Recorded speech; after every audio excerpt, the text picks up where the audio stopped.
योगी आदित्यनाथ, एक संत से मुख्यमंत्री तक का सफर। भारत की राजनीति में कुछ व्यक्तित्व ऐसे होते हैं जिनका जीवन असाधारण होता है। योगी आदित्यनाथ का जीवन भी ऐसा ही एक प्रेरणादायी यात्रा है, एक सन्यासी से एक लोकप्रिय और सशक्त मुख्यमंत्री बनने तक का सफर।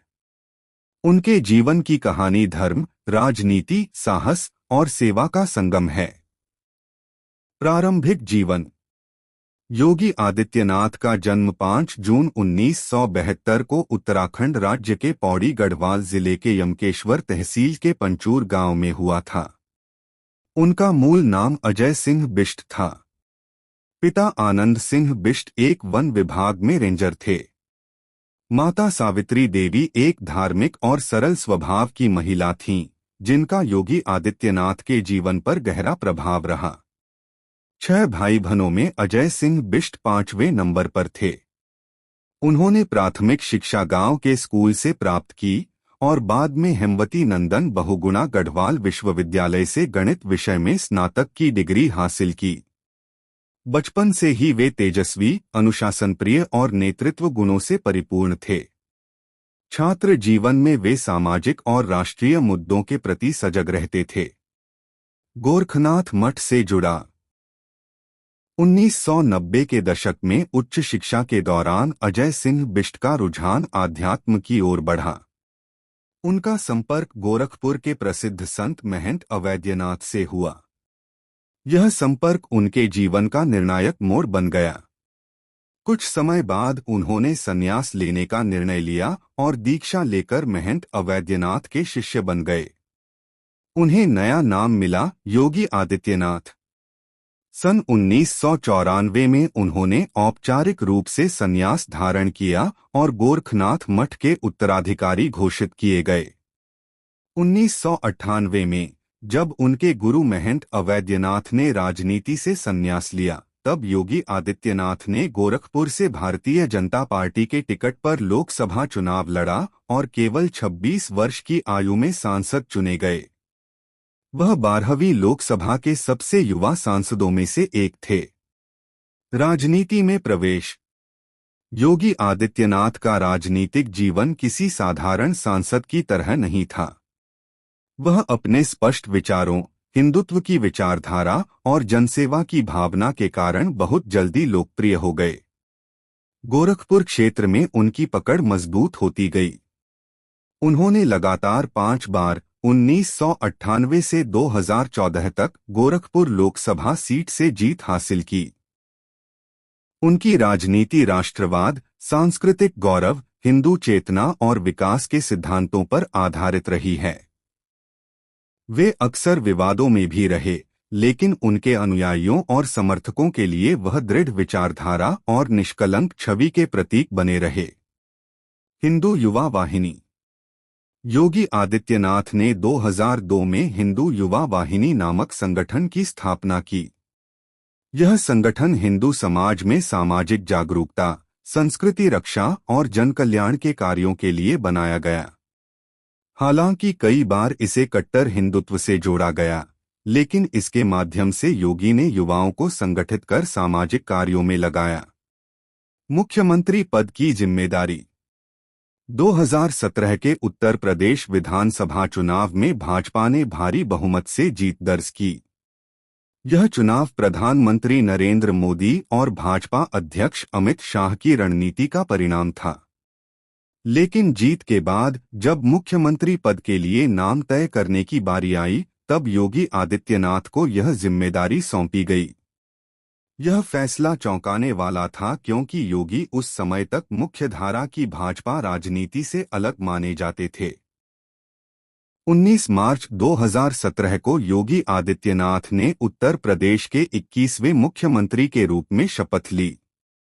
एक सन्यासी के मुख्यमंत्री बनने की यह घटना ऐतिहासिक थी। प्रशासनिक शैली।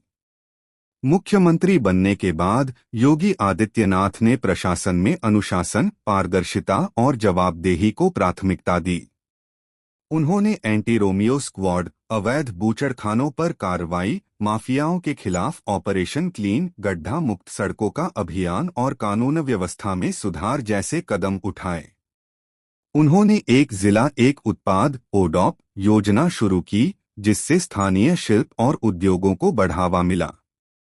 कोविड-19 महामारी के समय उन्होंने प्रदेश में बेहतर चिकित्सा सुविधाएं सुनिश्चित की और प्रवासी मजदूरों की मदद में महत्वपूर्ण भूमिका निभाई।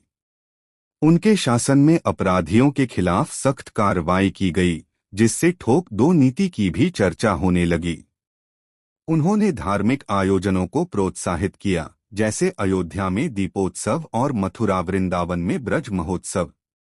साथ ही उन्होंने धार्मिक पर्यटन को भी बढ़ावा दिया। आलोचना और विवाद। जहां योगी आदित्यनाथ की कार्यशैली की प्रशंसा होती रही, वहीं उन्हें आलोचनाओं का भी सामना करना पड़ा। उनके कट्टर हिंदुत्ववादी बयानों और नीतियों को लेकर विपक्ष ने अक्सर उन्हें निशाने पर लिया।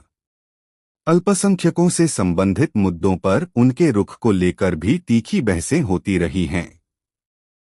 उन पर आरोप लगे कि वे समाज को ध्रुवीकरण की ओर ले जाते हैं, लेकिन उनके समर्थकों का मानना है कि वे न्याय और समानता के साथ शासन करते हैं। दूसरी बार मुख्यमंत्री। 2022 में हुए विधानसभा चुनाव में भाजपा ने फिर से पूर्ण बहुमत प्राप्त किया और योगी आदित्यनाथ एक बार फिर मुख्यमंत्री बने। यह उत्तर प्रदेश के इतिहास में पहली बार हुआ जब कोई मुख्यमंत्री लगातार 2 बार सत्ता में आया और पूर्ण कार्यकाल भी पूरा किया। दूसरे कार्यकाल में उन्होंने इंफ्रास्ट्रक्चर, निवेश, महिला सुरक्षा और शिक्षा पर जोर देना शुरू किया। उन्होंने उत्तर प्रदेश को $1 ट्रिलियन अर्थव्यवस्था बनाने का लक्ष्य रखा। ग्लोबल इन्वेस्टर्स समिट 2023 इसका एक उदाहरण है। व्यक्तिगत जीवन। योगी आदित्यनाथ एक ब्रह्मचारी हैं। वह सुबह 4 बजे उठते हैं, योग और ध्यान करते हैं और सादगीपूर्ण जीवन जीते हैं। उन्होंने जीवन भर विवाह नहीं किया और पूरी तरह से समाज सेवा और धर्म के कार्यों को समर्पित किया। उनका आध्यात्मिक पक्ष आज भी उनके राजनीतिक जीवन का आधार है।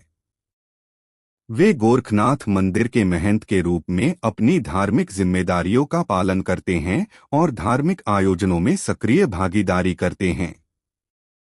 योगी आदित्यनाथ का जीवन एक ऐसे व्यक्ति की कहानी है जिसने आध्यात्मिकता, अनुशासन, सेवा और राजनीतिक इच्छाशक्ति के बल पर एक विशाल राज्य का सफल नेतृत्व किया।